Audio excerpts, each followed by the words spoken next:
Hola, vamos a estudiar ahora las obligaciones alternativas.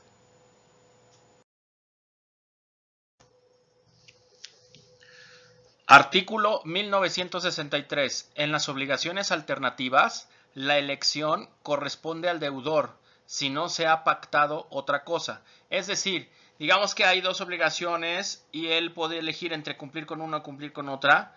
Igual se le tendría por cumplido si el contrato si cumple nada más con una. Ese es a lo que se refiere. Artículo 1964. La elección no producirá efecto sino desde que fuere notificada. O sea, cuando yo decido hacer una o la otra, tengo que notificarle al acreedor de la obligación, al beneficiado de la obligación, tengo que decirle que voy a cumplir de tal manera. Artículo 1965. El deudor perderá el derecho de elección cuando de las prestaciones a que alternativamente estuviera obligado, solo una fuera realizable. Digamos que pactamos que hay dos obligaciones y una de ellas es imposible de realizar, entonces evidentemente no puedo elegir. Tengo que hacer la obligación, cumplir la obligación que sí es realizable, que sí es posible. Artículo 1966. Si la elección le corresponde al deudor y alguna de las cosas se pierde por culpa suya o por caso fortuito, el acreedor está obligado a recibir lo que quede. Yo creo que eso es muy clarito. Artículo 1967. Si las dos cosas se han perdido y una lo ha sido por culpa del deudor, éste debe pagar el precio de la última que se perdió. Lo mismo se observará si las dos cosas se han perdido por culpa del deudor, pero éste pagará los daños y perjuicios correspondientes. Igual está súper claro aquí. Aquí hay dos cosas que tenía que entregar y si se pierde las dos cosas y una de ellas se pierde por culpa del deudor, pero la otra no se pierde por su culpa, la que sí se perdió por su culpa es la que tiene que pagar. Ahora, si se pierden las dos cosas, además de que las paga, tiene que pagar los daños y perjuicios. Artículo 1968.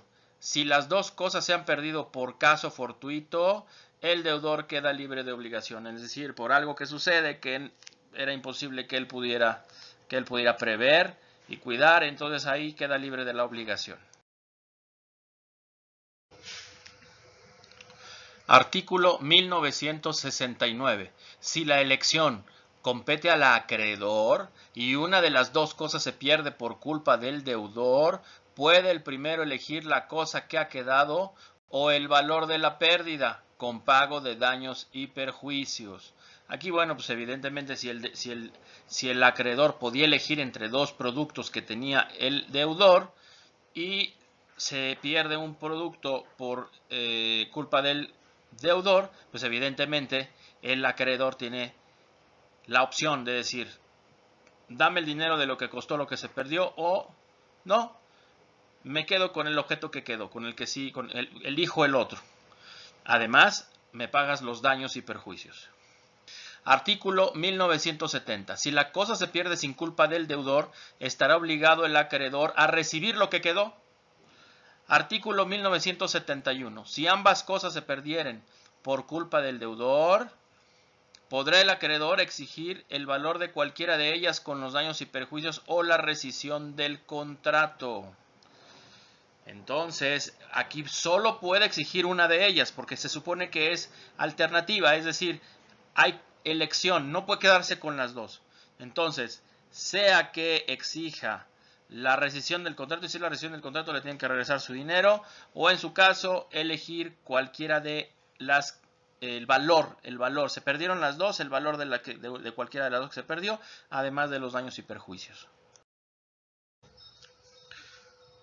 Artículo 1972. Si ambas cosas se perdieren sin que el deudor tuviese la culpa, se hará la distinción siguiente. 1. Si se hubiera hecho ya la elección o la designación de la cosa, la pérdida será por cuenta del acreedor. Si la elección no se hubiera hecho todavía por parte del acreedor, entonces el contrato queda sin efectos.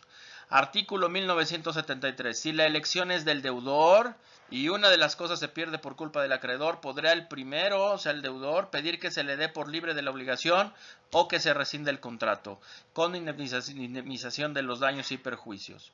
Artículo 1974. En el caso del artículo anterior, si la elección es del acreedor con la cosa perdida, se quedará y se considerará como satisfecha la obligación.